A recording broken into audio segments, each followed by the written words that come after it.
राधे राधे भक्तों। तो हमारे चैनल सनातन वाणी में आप सभी का हार्दिक स्वागत है। भक्तों, श्री चैतन्य चरितावली में आज हम श्रवण करेंगे घर घर में हरि नाम का प्रचार। सतयुग में प्राय सभी धर्मात्मा पुरुष होते थे। धर्म के कारण ठीक समय पर वर्षा होती थी। योगक्षेम की किसी को भी चिंता नहीं होती थी। देश काल तथा खाद्य पदार्थों में पूर्ण रूप से शुद्धता विराजमान।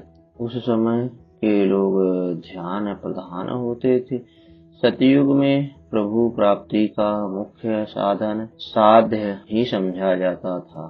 त्रेता युग में भोग सामग्रियों की प्रचुरता थी, इसलिए खूब द्रव्य लगाकर उस समय बड़ी बड़ी यज्ञ याग कराने की भी प्रथा थी।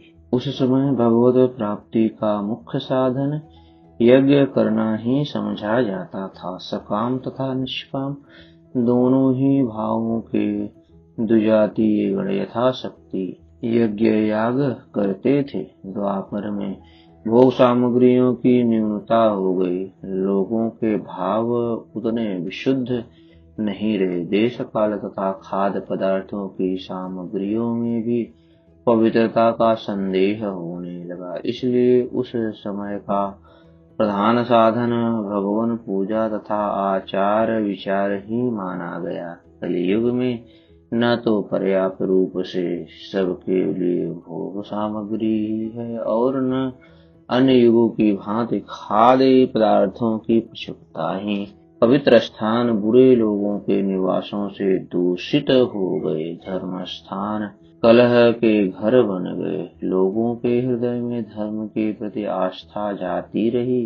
लोगों के अधर्म भाव से वायुमंडल दूषित बन गया। वायुमंडल के दूषित हो जाने से देशों में से पवित्रता चली गई। काल विपरीत हो गया। सत्पुरुष सत्शास्त्र तथा सत्संग का सर्वत्र अभाव सा ही हो गया। ऐसे घोर समय में भली भांति ध्यान यज्ञ याग तथा पूजा पाठ का होना भी सबके लिए कठिन हो गया है। इस युग में तो एक भगवान नाम ही मुख्य है। उक्त धार्मिक कृत्यों को जो लोग पवित्रता और सन्निष्ठा के साथ कर सके वे भले ही करें, किंतु सर्वसाधारण के लिए सुलभ सरल और सर्वश्रेष्ठ साधन भगवान नाम ही है। भगवान नाम की ही शरण लेकर कलिकाल में मनुष्य सुगमता के साथ भगवत प्राप्ति की ओर अग्रसर हो सकता है। इसलिए कलयुग के सभी महात्माओं ने नाम के ऊपर बहुत जोर दिया है। प्रभु तो नामा अवतार ही थे। अब तक वे भक्तों के ही साथ एकांत भाव से श्रीवास के घर संकीर्तन करते थे। अब उन्होंने सभी प्राणियों को हरि नाम वितरण करने का निश्चय किया। प्रचार का कार्य त्यागी महानुभाव ही कर सकते हैं। भक्ति भाव और भजन पूजन में सभी को अधिकार है, किंतु लोगों को करने के लिए शिक्षा देना तो त्यागियों का ही काम है। उपदेशक या नेता तो त्यागी ही बन सकते हैं। भगवान बुद्ध राजा बनकर भी धर्म का संगठन कर सकते थे। शंकराचार्य जैसे परम ज्ञानी महापुरुष को लिंग संन्यास और दंड धारण की क्या आवश्यकता थी। गौरांग महाप्रभु गृहस्थी होते हुए भी संकीर्तन का प्रचार कर सकते थे, किंतु इन सभी महानुभावों ने लोगों को उपदेश करने के ही निमित्त संन्यास धर्म को स्वीकार किया। बिना सन्यासी बने लोक शिक्षण का कार्य भली भांति हो ही भी तो नहीं सकता। प्रभु के भक्तों में दो सन्यासी थे, एक तो अवधूत नित्यानंद और दूसरे महात्मा हरिदास। अवधूत नित्यानंद जी तो लिंग सन्यासी थे और महात्मा हरिदास जी आलिंग सन्यासी। ब्राह्मणेतर वर्ण के लिए सन्यास की विधि तो है, किंतु शास्त्रों में उनके लिए सन्यास के चिन्हों का विधान नहीं है। वे विदुर की भांति अलिंग सन्यासी बन सकते हैं या वन में वास करके वानप्रस्थ धर्म का आचरण कर सकते हैं। इसलिए हरिदास जी ने किसी भी प्रकार का साधुओं का सावेश नहीं बनाया था। प्रभु प्राप्ति के लिए किसी प्रकार का बाह्य वेश बनाने की आवश्यकता ही नहीं है। प्रभु तो अंतर्यामी हैं, उनसे न तो भीतर के भाव ही छिपे हुए हैं और न वे बाहरी चिन्हों को देखकर धोखा खा सकते हैं। चिन्ह धारण करना तो एक प्रकार की लोक परंपरा है। प्रभु ने नित्यानंद और हरिदास जी को बुलाकर कहा, अब इस प्रकार एकांत में ही संकीर्तन करते रहने से काम नहीं चलेगा। अब हमें नगर नगर और घर घर में हरि नाम का प्रचार करना होगा। यह काम आप लोगों के सुपुर्द किया जाता है। आप दोनों ही नवद्वीप के मोहल्ले मोहल्ले और घर घर में जाकर हरि नाम का प्रचार करें। लोगों से विनय करके हाथ जोड़ तथा पैर छूकर आप लोग हरि नाम की भिक्षा मांगे। आप लोग हरि नाम वितरण करते समय पात्रा पात्र अथवा छोटे बड़े का कुछ भी ख्याल न करें। ब्राह्मण से लेकर चंडाल पर्यंत, पंडित से लेकर मूर्ख तक सभी को समान भाव से हरि नाम का उपदेश करें। हरि नाम के लिए सभी प्राणी अधिकारी हैं। जो भी जिज्ञासा करे अथवा न भी करे, उसी के सामने आप लोग भगवान के मधुर नामों का संकीर्तन करें, उससे भी संकीर्तन करने की प्रार्थना करें। जाइए, श्री कृष्ण भगवान आपके इस कार्य में सहायक होंगे।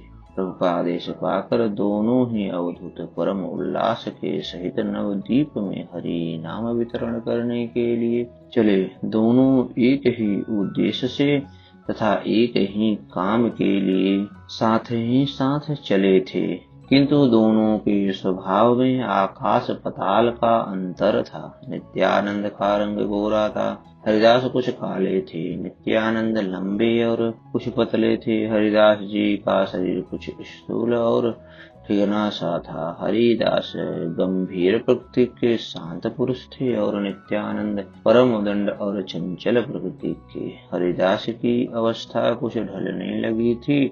नित्यानंद अभी पूर्ण युवक थे। हरिदास जी नम्रता के साथ काम लेने वाले थे। नित्यानंद जी किसी के बिना छेड़े बात ही नहीं करते थे। इस प्रकार यह भिन्न प्रतीक का जोड़ नवद्वीप में नाम वितरण करने चला।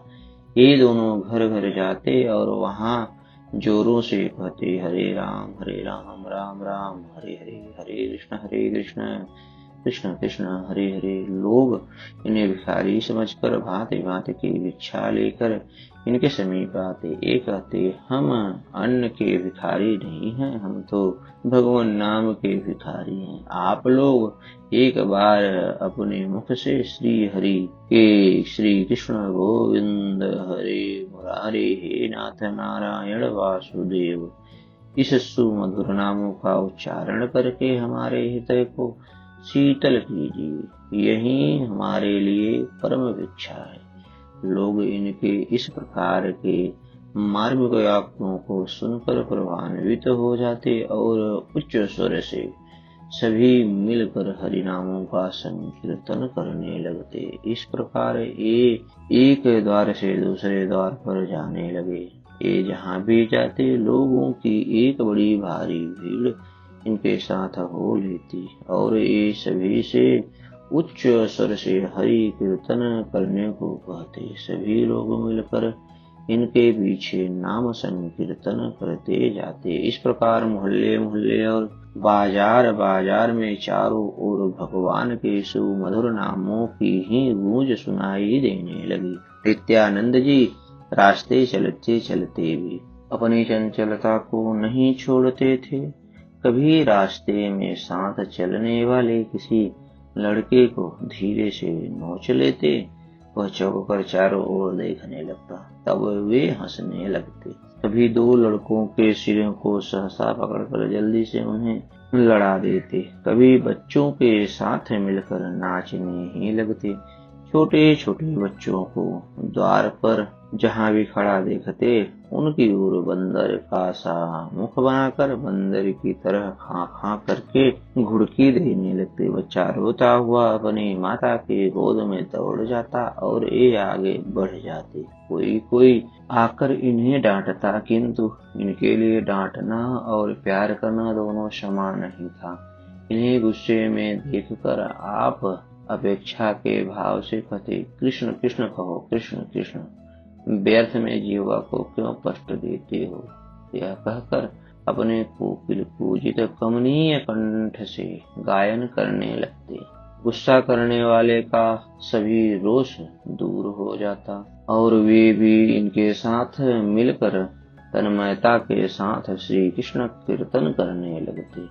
ये निर्भीक भाव से स्त्रियों में घुस जाते और उनसे कहते, माताओं, मैं तुम्हारा पुत्र हूँ, पुत्र की इस प्रार्थना को स्वीकार कर लो। तुम एक बार भगवान का नाम संकीर्तन करके मेरे हृदय को आनंदित कर दो। इनकी इस प्रकार सरल सरस और निष्कपट प्रार्थना से सभी माताओं का हृदय प्रसन्न जाता और वे सभी मिलकर श्री कृष्ण कीर्तन में निमग्न हो जाती। इस प्रकार एक प्रातः से लेकर सायंकाल पर्यंत द्वार द्वार घूमते और संकीर्तन का शुभ संदेश सभी लोगों को सुनाते। शाम को आकर प्रचार का सभी वृत्तांत प्रभु को सुनाते। इनकी सफलता की बातें सुनकर प्रभु इनके साहस की सराहना करते और इन्हें विविध भांति से प्रोत्साहित करते। इन दोनों को ही नाम के प्रचार में बड़ा ही अधिक आनंद आता। इनके पीछे ये खाना पीना सभी कुछ भूल जाते। अब तो प्रभु का यश चारों ओर फैलने लगा। दूर दूर से लोग प्रभु के दर्शनों को आते। भक्त तो इन्हें साक्षात भगवान का अवतार ही बताते। कुछ लोग इन्हें परम भागवत समझकर ही इनका आदर करते, कुछ लोग विद्वान भक्त समझते और कुछ वैसे ही इनके प्रभाव से प्रभान्वित होकर इसकी पूजा करते। इस प्रकार अपनी अपनी प्रकृति के अनुसार लोग विविध प्रकार से इनकी पूजा करने लगे। लोग भांति भांति के उपहार तथा भेंट प्रभु के लिए लाते। प्रभु उन सब की प्रसन्नता के निमित्त उन्हें ग्रहण कर लेते। एक घाट में बाजार में जिधर भी निकल जाते उधर के ही लोग खड़े हो जाते और इन्हें विविध प्रकार से दंड प्रणाम करने लगते।